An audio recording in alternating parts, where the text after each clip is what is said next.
Départ. Voilà, bien le bonjour à tous. Bienvenue dans notre temps de célébration de notre Dieu. C'est un temps de culte que nous lui devons, que nous voulons lui offrir en dépit de ce temps de confinement précisément. Le Seigneur nous donne l'occasion de le louer, de le bénir, de le remercier. On va prier courtement et tout de suite, après, chanter. Seigneur, nous te bénissons pour la grâce que tu nous fais d'être encore en vie. Nous voulons penser à tous ceux qui sont affectés donc par la maladie ou par le deuil. Nous prions que tu les réconfortes, que tu les secours. Et nous voulons justement tourner nos regards vers toi parce que nous savons que tu contrôles toutes choses et que même dans ces temps difficiles, lorsque tu donnes, lorsque tu reprends, eh bien ton nom est digne d'être loué et célébré. Et nous te bénissons donc pour cette grâce que tu nous fais de pouvoir le faire librement aujourd'hui. Et nous voulons te redire combien nous t'aimons et que tu mérites toute la louange dans le nom de Jésus. Amen. Amen. Nous sommes là pour célébrer le Seigneur et le louer. Il y a très longtemps de ça, on a raconté l'histoire d'un jeune homme qui avait un père qui était chrétien et son père avait voulu lui faire un cadeau un jour. Il avait dit, écoute, si tu réussis bien tes études, si tu finis le lycée, si tu finis ce qu'il y a après, eh bien je vais t'offrir un beau cadeau. Et ce jeune homme voulait en particulier une voiture très spéciale de l'époque. Et il a réussi brillamment ses examens. Et lorsque son père est venu le voir, il est venu avec une Bible. Et ce jeune homme-là n'était pas intéressé du tout. Il a dit, mais qu'est-ce que tu m'offres là? Une Bible? Mais j'ai pas besoin de ça. Il a pris la Bible, il l'a balancée. Et il est parti de chez lui. Et il était tellement furieux qu'il n'a jamais revu son père. Et l'histoire nous raconte que des années plus tard, donc, son père est décédé. Il a dû revenir dans la maison de son enfance pour trier les affaires. Et voilà, au fond d'un carton, il a retrouvé une Bible. La Bible, la fameuse Bible que son père lui avait offerte le jour de sa réussite. Et il a ouvert cette Bible et dans cette Bible, il a trouvé une clé. Il a trouvé une clé de voiture. Il a refusé ce que son père lui avait offert parce qu'il méprisait la Bible, mais dans la Bible, il y avait un trésor. Il ne savait pas.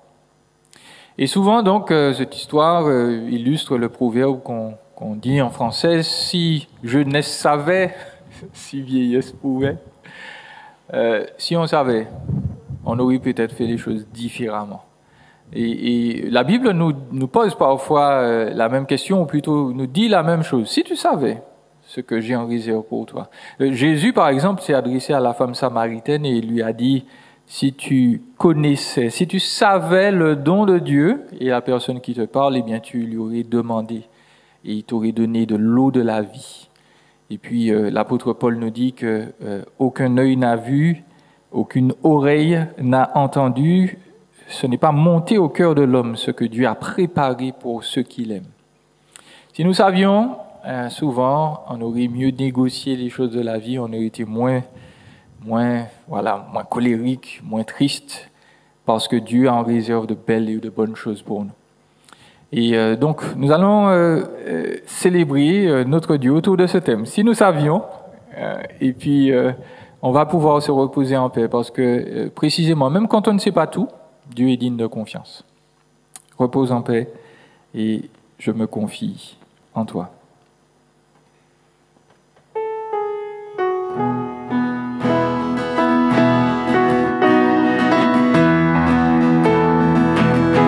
Repose en paix, mon pauvre cœur en peine. Jésus est là, comme un tendre berger. Il est puissant.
repose en paix, mon pauvre cœur en larmes. Ne sais-tu pas que Jésus est vivant? Il chassera ta crainte et tes alarmes, car à sa voix obéit l'ouragan. Même la mort est soumise à ses armes, en ton sauveur vit éternellement.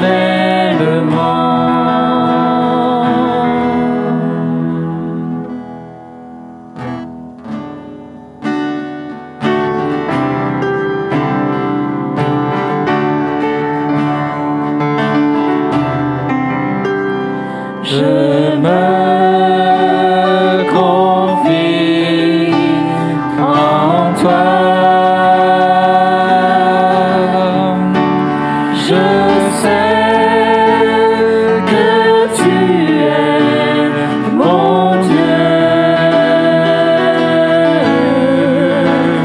Mon avenir est dans ta sûre main. Oui, dans ta sûre main.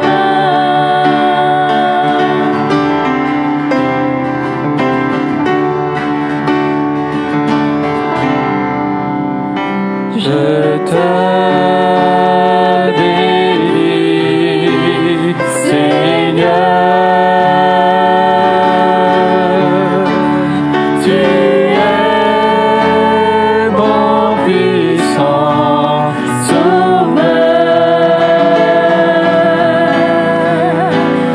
Oui, ton amour pour moi durera toujours. Pour moi durera toujours.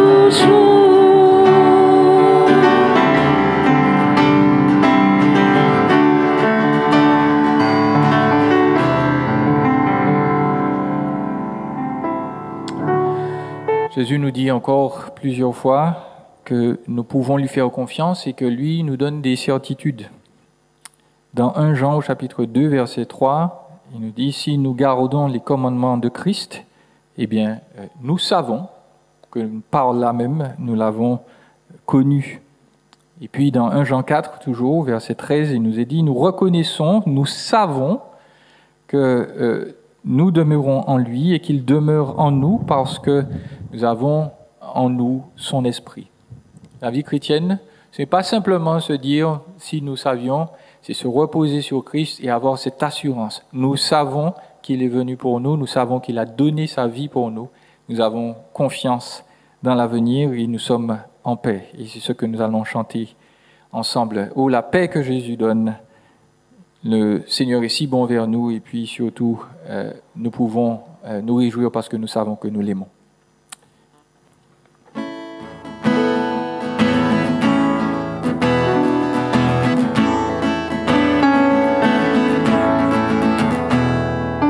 Oh, la paix que Jésus donne, je ne la connaissais pas. Tout sur mon chemin rayonne depuis qu'il conduit mes pas. Un chrétien je croyais être, mais j'ignorais le bonheur que Jésus, mon divin maître, vient apporter dans un cœur. Oh, la paix que Jésus donne, je ne la connaissais pas. Tout sur mon chemin rayonne depuis qu'il conduit mes pas. Sa puissance souveraine maintenant règne sur moi. Du péché chaîne me rend vainqueur par la foi. Oh, la paix que Jésus donne, je ne la connaissais pas. Tout sur mon chemin rayonne depuis qu'il conduit mes pas. Et tranquillement j'avance, m'appuyant sur mon Sauveur. Son adorable présence me donne le vrai bonheur. Oh, la paix que Jésus donne, je ne la connaissais pas. Tout sur mon chemin rayonne depuis qu'il conduit mes pas.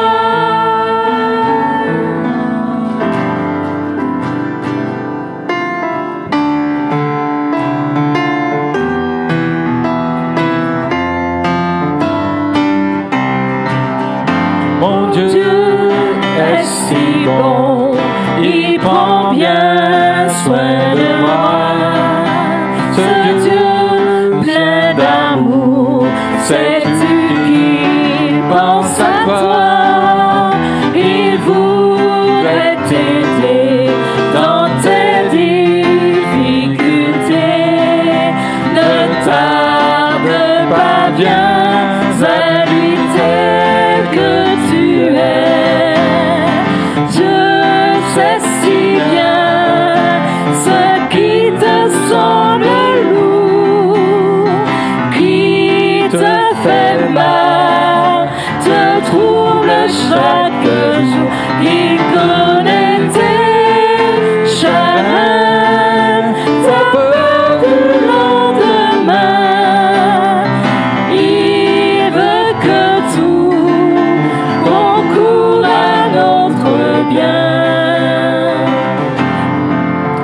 Il vit à jamais, c'est un Dieu tout-puissant.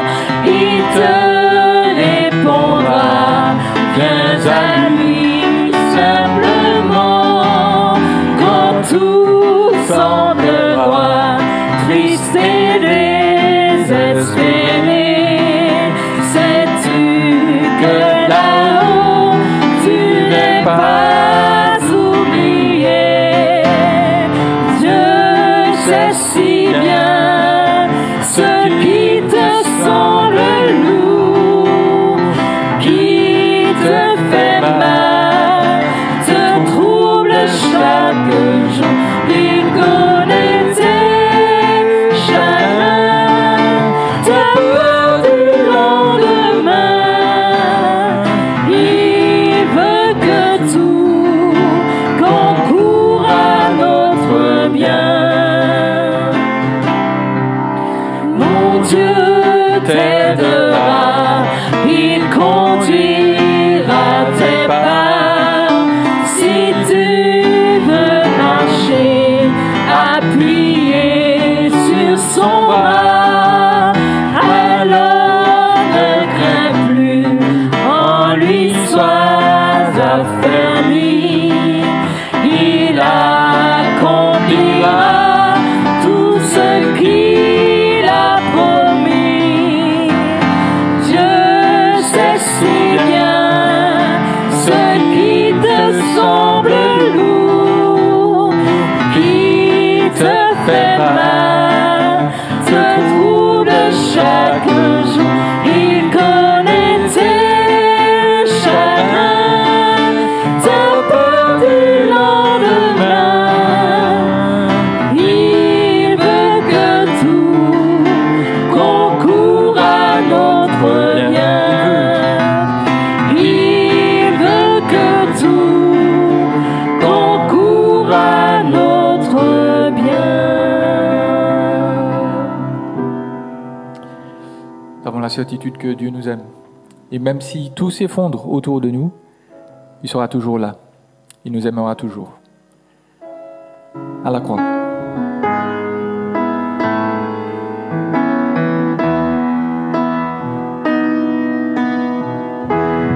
Seigneur, tu me cherches, tu me connais.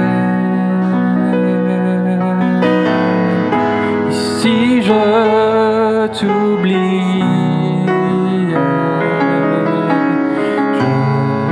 sais que tu m'aimes. Ta sainte présence,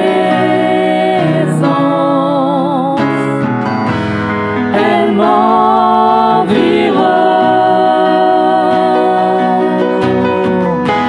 à chaque moment. Je sais que tu m'aimes. Je sais que tu m'aimes. À la croix je me prosterne, où ton sang coula pour moi.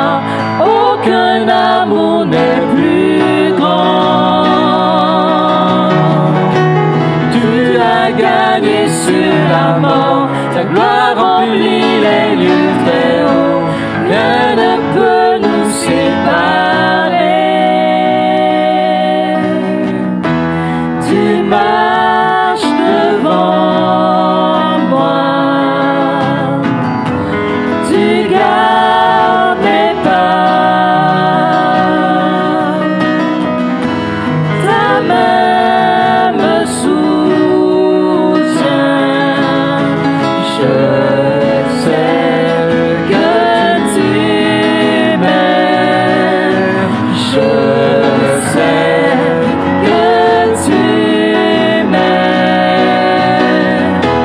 À la croix je me prosterne, où ton sang coula pour moi. Aucun amour n'est plus grand. Tu as gagné sur la mort, ta gloire remplit les lieux très hauts. Rien ne peut nous séparer. À la croix. À la croix je me prosterne, où ton sang coula pour moi. Aucun amour n'est plus grand. Tu as gagné sur la mort, ta gloire remplit les lieux très hauts. Rien ne peut nous séparer.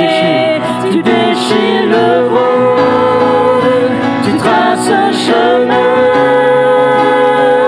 car tu as tout accompli. Tu déchires le voile, tu traces un chemin,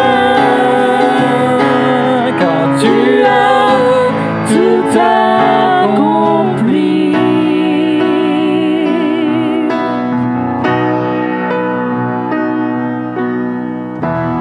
Si tout s'effondrait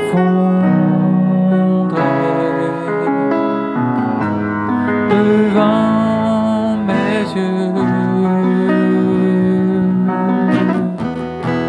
tu resterais là. Je sais que tu m'aimes. Je sais que tu m'aimes.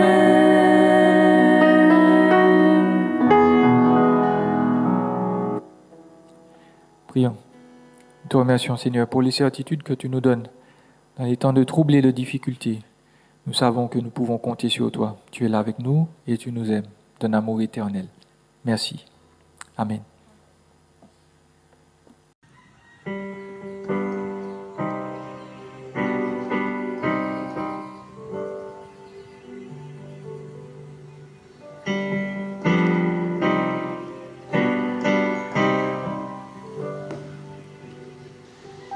Seigneur, j'ai besoin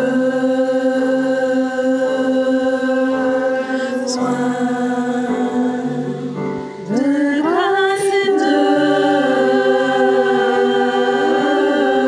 paix.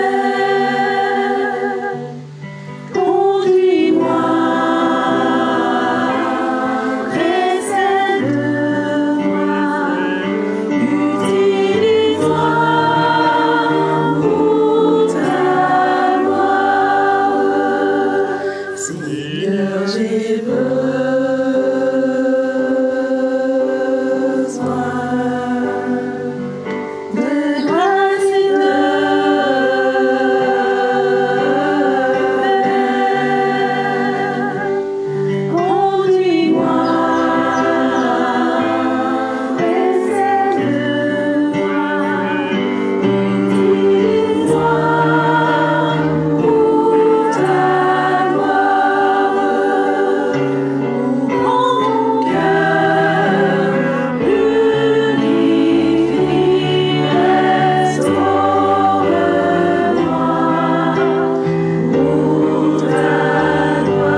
Bonjour chers amis.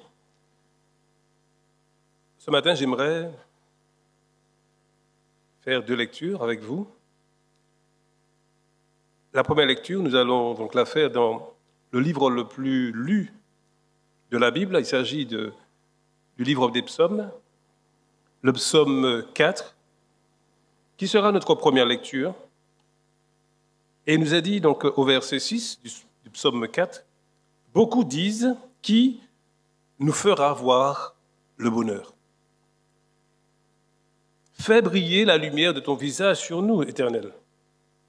Tu mets dans mon cœur plus de joie qu'il n'en éprouve quand abonde le blé, leur vin. Je me couche et aussitôt je m'endors en paix. Car c'est toi, Éternel, qui me donnes la sécurité dans ma demeure. » Et puis voilà donc pour notre premier texte, et puis un autre texte qui se trouve dans l'épître de Paul aux Romains, au chapitre 15. Chapitre 15, nous lisons au verset 13, où voilà ce que Paul dit, « Que le Dieu de l'espérance vous remplisse de toute joie et de toute paix dans la foi, pour que vous abondiez en espérance par la puissance du Saint-Esprit. » L'apôtre Paul, donc, ici, donc, prie pour que Dieu remplisse le cœur des croyants de la joie et de la paix. J'aimerais ce matin aborder le problème de la joie. Vous savez que la joie est un élément essentiel dans la vie des hommes. D'ailleurs, pouvons-nous imaginer un instant un monde sans joie, sans possibilité de se réjouir, un monde sans un éclat de rire? Je dirais que ce serait quelque chose de dramatique, quelque chose de terrible, si nous n'avions pas la possibilité de nous réjouir. Or, il arrive que parfois la vie nous emmène sur des terrains où, c'est vrai, nous perdons notre joie, que nous perdons notre bonne humeur, que nous perdons même notre joie de vivre. Alors, quand cela arrive, qu'est-ce que nous devons faire? Comment retrouver notre joie de vivre? Il n'y a pas longtemps, j'ai entendu le témoignage d'un homme qui parlait de ce problème de sommeil, qu'il n'arrivait plus à dormir. Et je crains que ce problème de sommeil que cet homme ne soit pas le seul dans ce domaine-là, que ne soit pas le seul cas. Parce qu'en effet, beaucoup d'entre nous, vivent des difficultés et ils ont du mal à trouver le sommeil.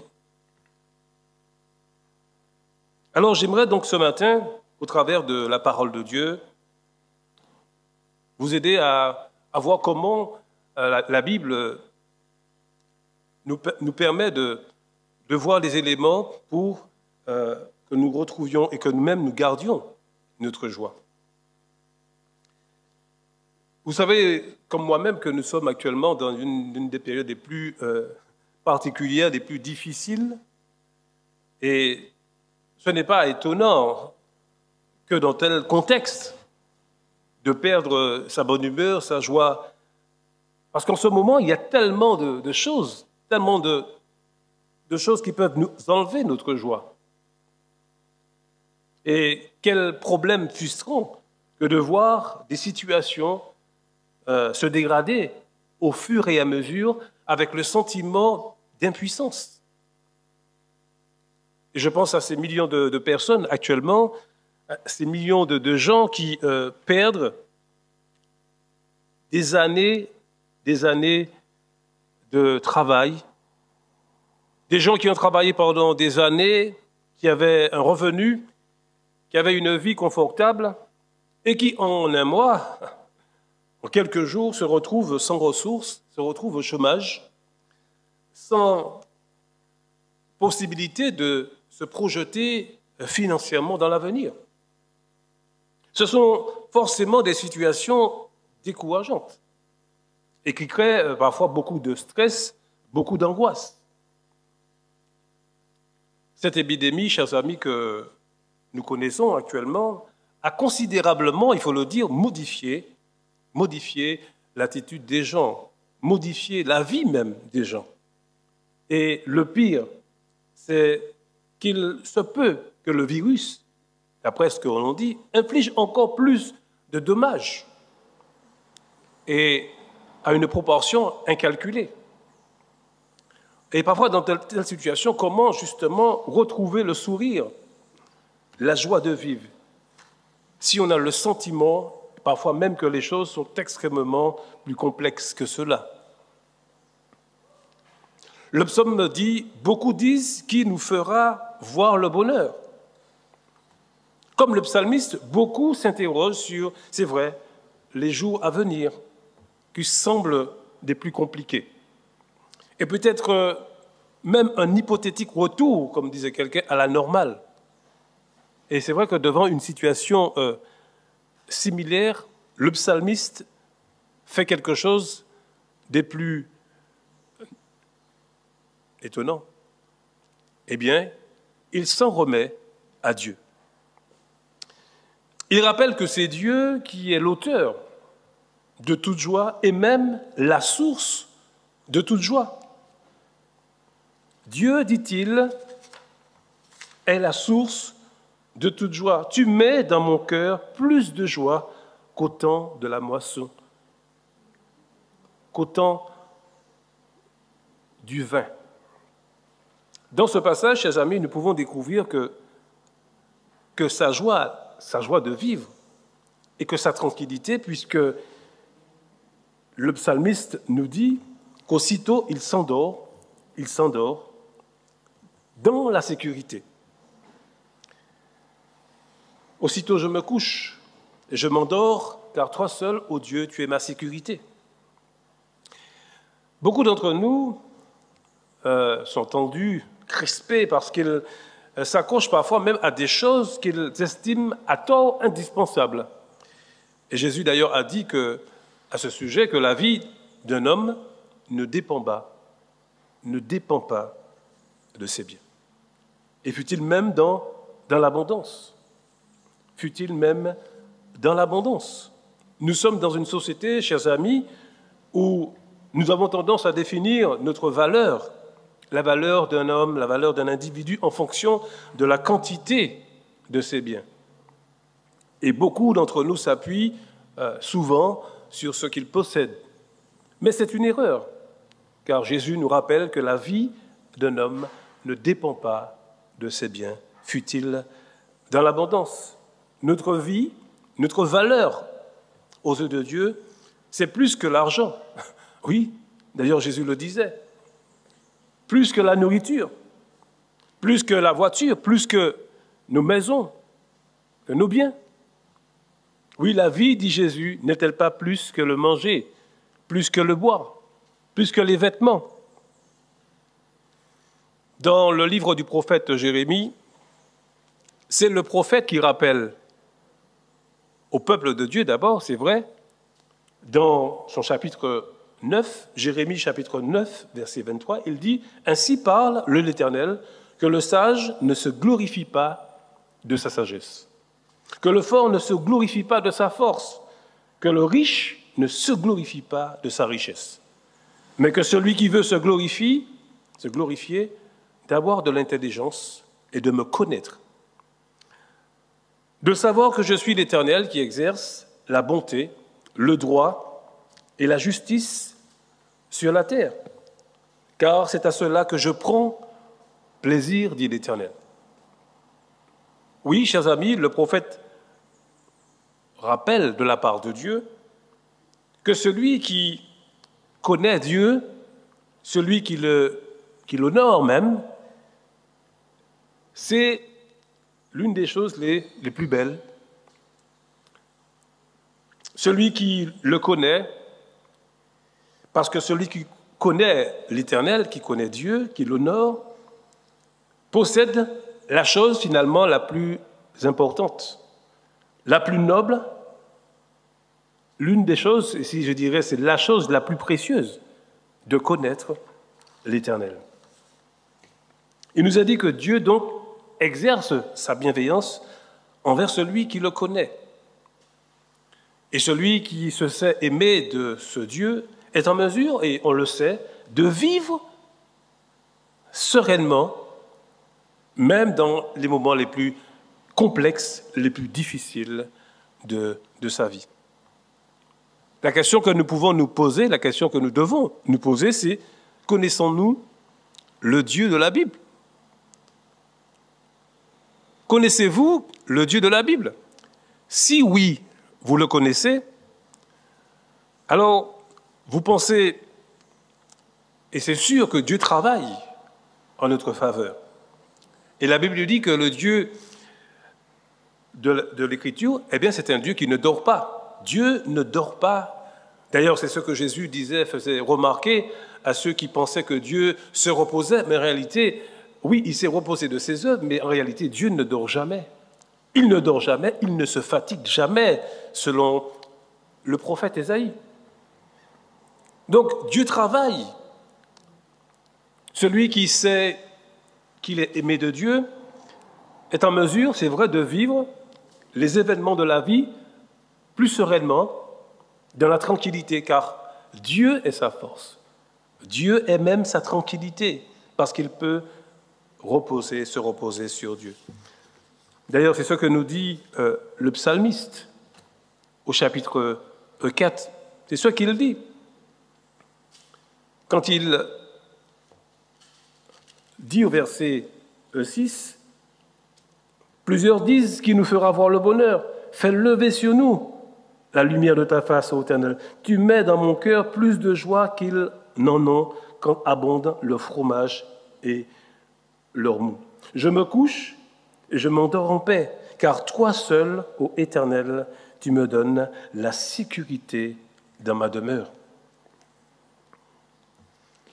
Celui qui connaît le Dieu de l'Écriture a bien sûr un avantage, car Dieu travaille, et conformément à sa promesse, à sa parole, car Dieu est toujours fidèle à lui-même, il est toujours, comme disait quelqu'un, derrière sa parole. Dieu ne peut pas, comme un homme, nous mentir, loin de là. Au contraire, Dieu est fidèle à lui-même et fidèle à sa parole. Et quand il dit quelque chose, eh bien la chose se réalise. Nous pouvons effectivement le voir se réaliser. Nous pouvons expérimenter nous-mêmes la bonté de Dieu, la paix de Dieu, la joie de Dieu, alors que parfois nous pouvons nous trouver dans des situations des plus complexes, des plus compliquées même, de voir qu'il y a quelque chose qui nous remplit de joie, même au travers des éléments les plus déchaînés de cette vie. Je disais donc que si vous connaissez Dieu, vous avez un avantage, parce que Dieu travaille pour vous fidèlement à sa promesse. Oui, il ne dort pas, il agit. Par contre, je dis que si vous ne le connaissez pas, je vous invite même à le connaître. Je vous invite même à vous tourner vers lui, à croire en lui. D'ailleurs, c'est l'invitation que Jésus a faite. Rappelez-vous, lorsqu'il s'est tourné vers toutes ces personnes qui le suivaient, il a dit « Venez à moi, vous tous qui êtes fatigués et chargés, et je vous donnerai du repos. » Le monde dans lequel nous habitons, que nous vivons, est un monde, disait, comme je l'ai entendu, de plus en plus angoissant, même imprévisible. Et tous les jours, nous ne sommes pas à l'abri de surprises, de choses qui peuvent parfois nous déconcerter. Mais ce qu'il y a de formidable, chers amis, c'est que lorsque nous connaissons le Dieu de l'Écriture, lorsque nous l'avons rencontré dans une expérience personnelle, comme cela nous est donné, et tous ceux qui ont déjà fait cette expérience avec Dieu savent très bien de quoi je parle. Celui qui connaît Dieu sait que pour Dieu, rien ne peut le prendre au dépourvu. Dieu, chers amis, n'est jamais dépassé par une situation. On ne peut pas prendre Dieu par surprise, comme j'ai entendu dire. Et même Dieu n'est ni choqué par ce qui se passe actuellement, parce que c'est Dieu qui fait l'histoire. Et Dieu n'est pas paniqué quand il y a quelque chose qui se passe dans ce monde. D'ailleurs, lorsque Adam, rappelez-vous, a péché, lorsque Ève a mangé ce fruit qui était censé être interdit, eh bien, Dieu ne s'est pas affolé comme s'il y avait quelque chose d'anormal qui se passait. Pas du tout, pas le moins du monde. Au contraire, le Seigneur savait toutes ces choses-là. Il connaissait même déjà à l'avance le scénario qui allait se jouer. Parce que Dieu sait toutes choses. Et il sait comment, justement, intervenir, notamment quand les situations sont les plus chaotiques, les plus compliquées. Parce que Dieu est Dieu et il fait ce qu'il veut. D'ailleurs, c'est ce que dit le psaume 2. Dieu est au ciel et il fait ce qu'il veut. Parfois, on conteste ses décisions, on conteste ce qui se passe dans ce monde, ou même parfois, on s'interroge sur ce qui se passe. Mais Dieu est Dieu et il fait ce qu'il veut. Mais ce qui est formidable, c'est que le Dieu de l'Écriture, le Dieu de la Bible, est un Dieu qui est bon et qui cherche toujours à, bien sûr, se glorifier, mais qui cherche toujours le bien des hommes. Je disais que le Seigneur n'est jamais dépourvu, dépassé par les situations de la vie. Et lorsque Adam a péché, lorsque la corruption est entrée dans ce monde, eh bien le Seigneur savait très bien quel plan qu'il mettrait en place. Parce que Dieu n'est pas le Dieu de l'improvisation, et comme je l'ai dit, il n'est pas pris au dépourvu par les situations qui peut-être nous échappent, mais qui n'échappent et qui n'échappera jamais à Dieu.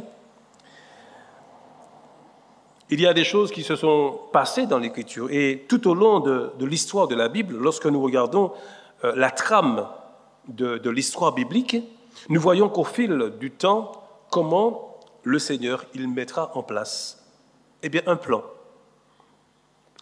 Lorsque Adam a péché, lorsque les hommes se sont de plus en plus corrompus, Sodome et Gomorrhe, eh bien, ça n'a pas du tout, bien sûr, le Seigneur a été au regret de constater encore qu'il nous a dit que le cœur de l'homme s'est encore plongé davantage dans l'iniquité.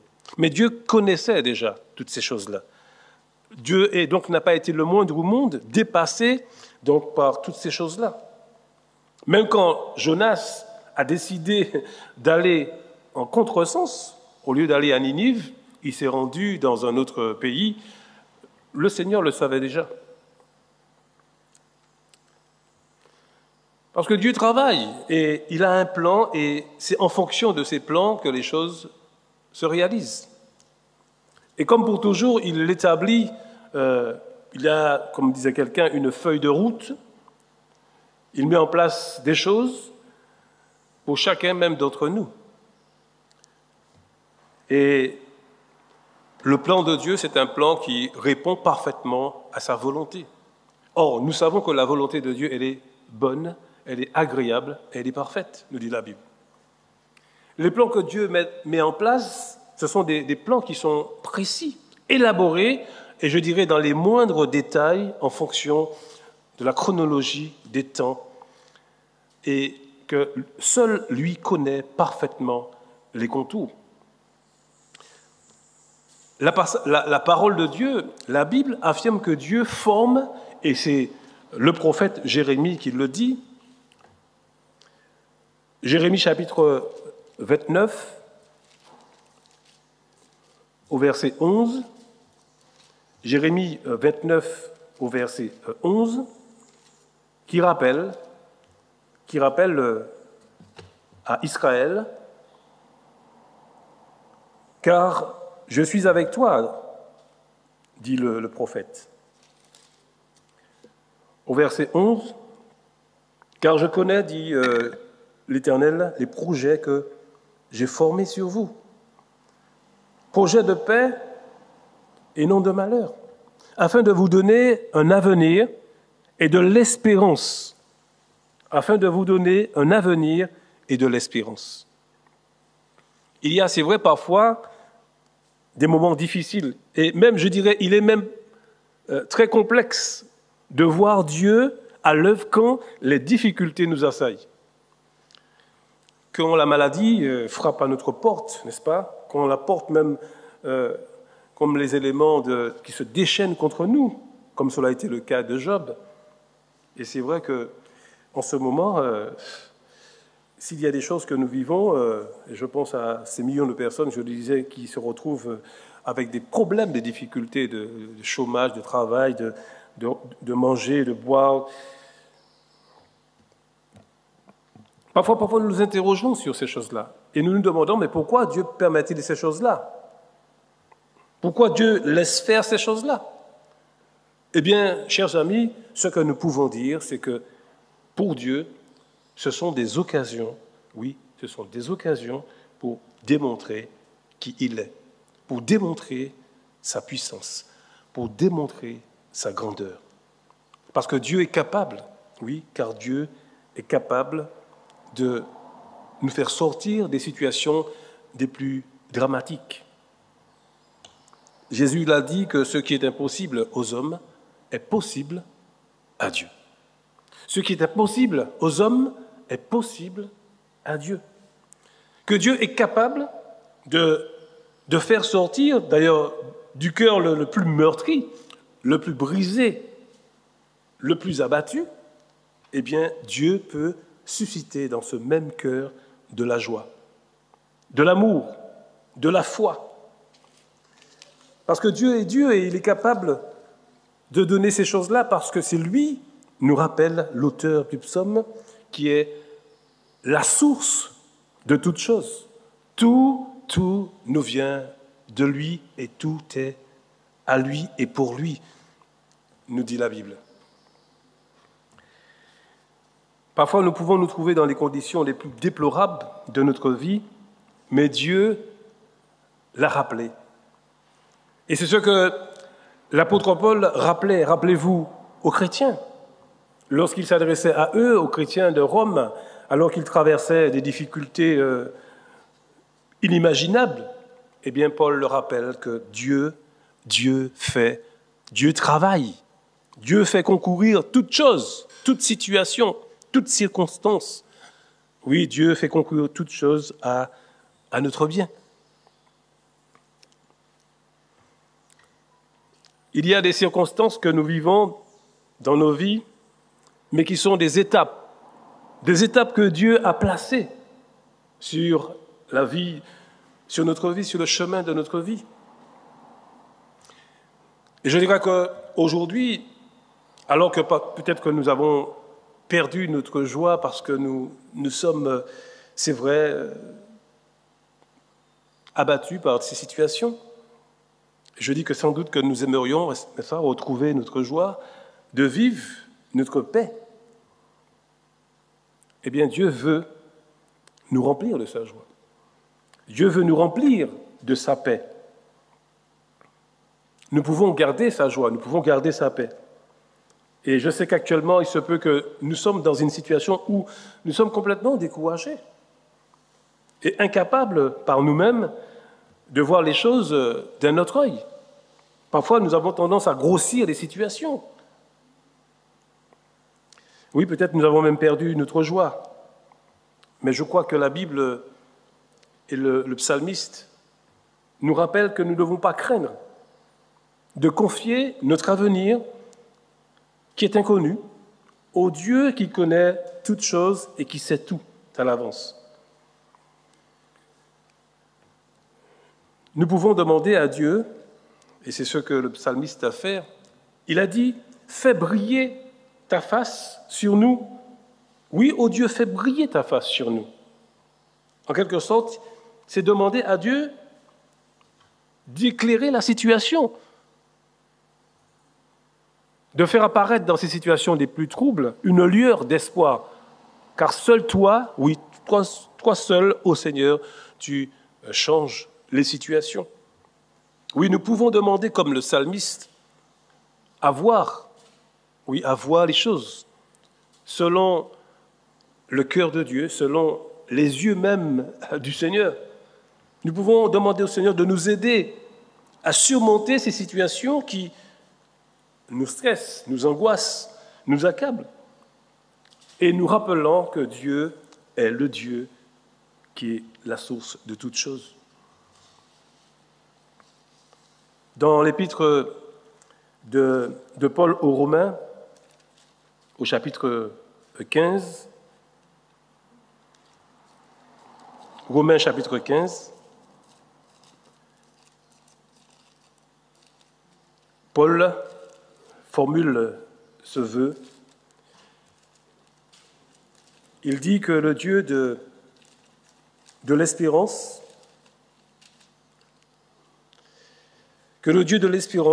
vous remplisse de toute joie et de toute paix dans la foi, pour que vous abondiez en espérance par la puissance du Saint-Esprit.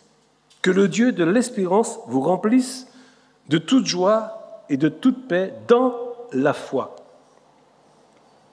Oui, c'est dans la foi, dans une relation fondée sur cette relation avec le Seigneur. Parce que la véritable foi repose sur l'Écriture. Et nous savons que l'Écriture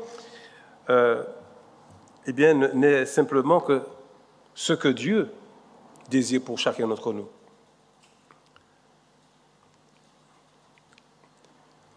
Alors la question que nous pouvons nous poser ce matin, c'est que avez-vous perdu votre joie? Avez-vous perdu votre bonne humeur?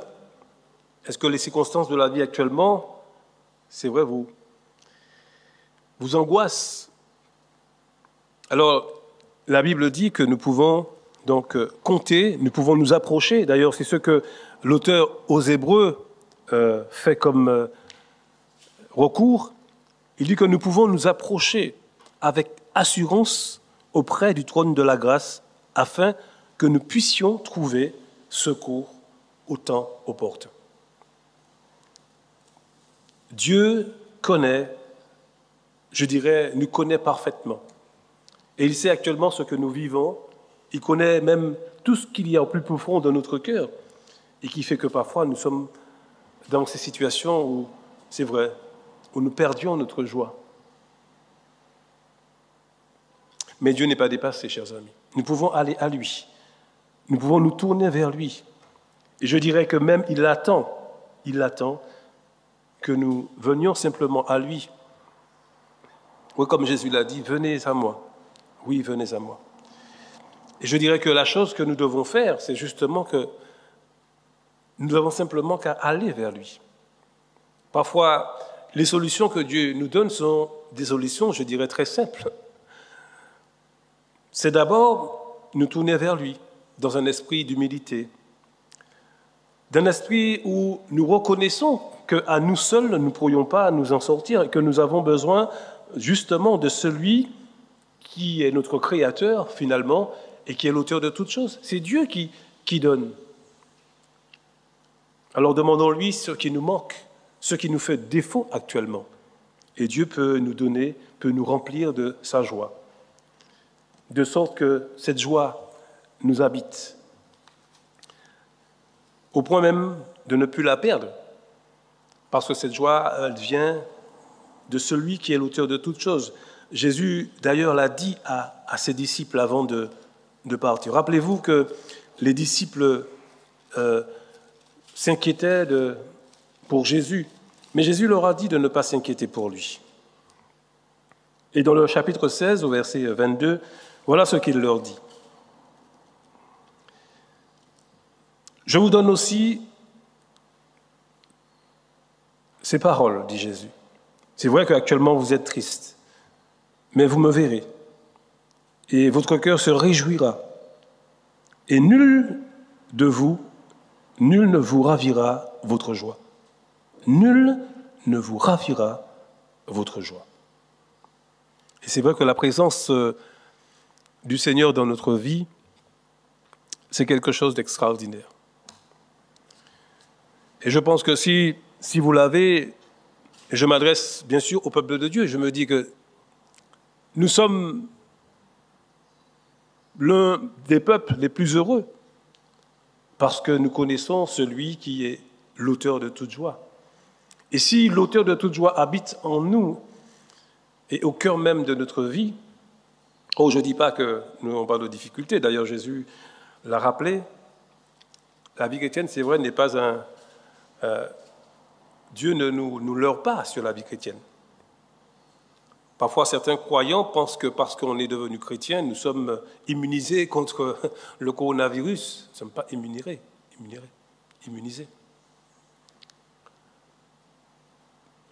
Oui, nous sommes aussi des humains, mais le privilège que nous avons, c'est de connaître un Dieu qui peut décider de nous faire grâce.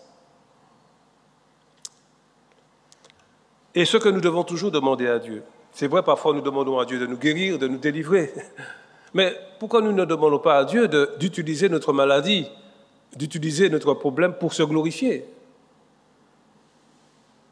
Parce que Dieu veut bien nous guérir, mais pourquoi faire?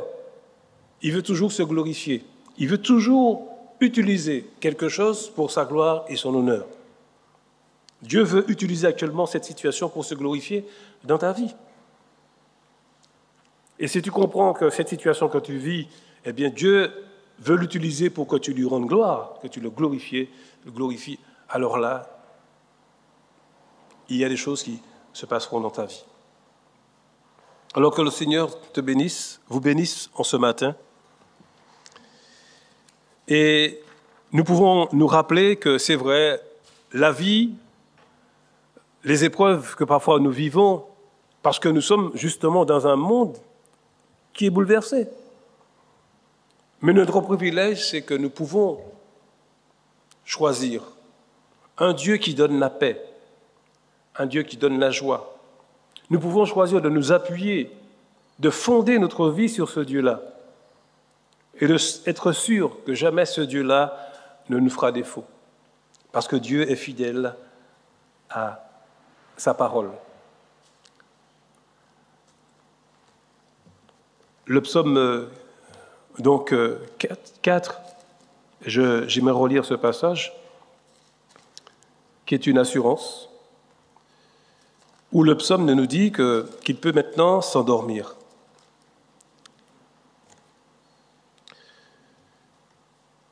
Oui, tu mets dans mon cœur plus de joie qu'ils n'en ont, quand abondent leurs frôlements et leurs maux. Je me couche et je m'endors en paix, car toi seul, ô Éternel, tu me donnes la sécurité dans ma demeure. Oui, c'est vrai, il n'y a que seul Dieu qui puisse nous donner cette sécurité. Pas nos biens, pas notre argent, pas l'estime que nous pourrions avoir de nous-mêmes, mais seul Dieu nous donne cette joie, que nul d'ailleurs ne peut ravir. C'est un privilège pour nous, si nous connaissons ce Dieu-là, alors que nous puissions encore l'aimer et le servir encore. Que toute la gloire lui revienne. Amen. Nous voulons te prier, Seigneur, nous voulons nous tourner vers toi, puisque tu nous donnes la possibilité de le faire. Merci parce que tu es un Dieu qui n'est pas indifférent. Tu ne restes pas de marbre, Seigneur, lorsque nous vivons des situations. Au contraire, ton cœur est comme un cœur de père, comme un cœur de mère. Tu es sensible à ce que nous pouvons connaître, à ce que nous pouvons vivre. Nous te remercions de nous avoir entendus. Merci Seigneur parce que tu nous as donné un consolateur, tu nous as donné un sauveur, tu nous as donné quelqu'un qui peut nous comprendre et qui nous accompagne dans les moments les plus difficiles dans notre vie. Merci Jésus. Merci d'être venu un jour. Merci d'être reparti. Mais merci de nous avoir donné un consolateur qui nous accompagne tous les jours jusqu'à la fin. Au milieu de ces difficultés, de ces moments les plus durs de notre vie, nous pouvons compter sur toi. Nous pouvons être sûrs que tu nous accompagnes et que jamais tu nous lâches. Nous pouvons te lâcher, mais jamais toi, Seigneur, tu ne nous lâches, tu nous tiens. Et rien, comme nous dit l'apôtre Paul, ne peut nous séparer, ne peut nous arracher de cette main qui nous tient. Alors, glorifie-toi encore dans nos vies et que tu nous aides dans ces moments les plus difficiles de notre vie à nous rappeler que tu es l'auteur de toute joie, que tu es la source de toute paix et que si nous avons la chose la plus belle, la plus merveilleuse dans notre vie. Et c'est ce dont nous avons besoin le plus dans notre vie. Merci pour ce privilège. Merci de bénir nos familles. Merci pour tout ce que tu nous donnes et qui témoigne de ta bonté et de ta fidélité vis-à-vis de ton peuple, mais vis-à-vis aussi des peuples, des nations. Parce que tu te montres aussi bon pour les hommes et pour les femmes. Oui, tu l'as dit, que tu fais pleuvoir sur les bons comme sur les méchants. Oui, tu fais briller ton soleil sur les bons comme sur les méchants. Parce que tu es l'Éternel Dieu. Que ton nom seul soit glorifié, il soit magnifié. Dans le nom de Jésus. Amen. La joie du Seigneur reste notre force, quelles que soient les difficultés. Et notre plus grande source de joie, donc, ce ne sont pas les circonstances, c'est de connaître de plus en plus le Seigneur Jésus. Nous allons donc le chanter, ce qui m'était cher pour construire ma vie, utile et précieux selon ce monde. Eh bien, le plus cher pour moi, tout ce que je préfère, c'est te connaître.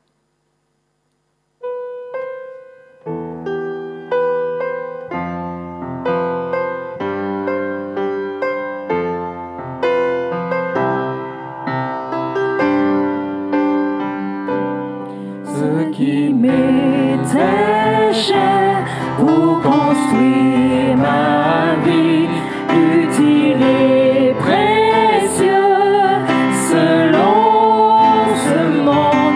Ce qui m'était gain n'a plus de valeur, ne me sert à rien, car je préfère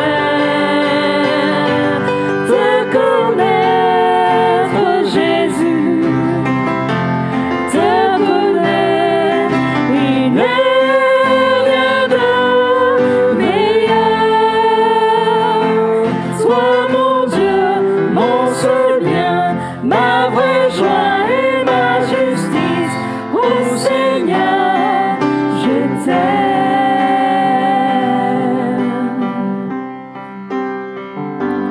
Mon plus cher désir, te connaître mieux, demeurer en toi, t'appartenir, saisir par la foi ta grâce infinie et le don précieux de la justice. Te connaître, Jésus, te connaître, il n'est rien de meilleur. Toi, mon Dieu, mon seul bien, ma vraie joie et ma justice. Mon Seigneur, je t'aime.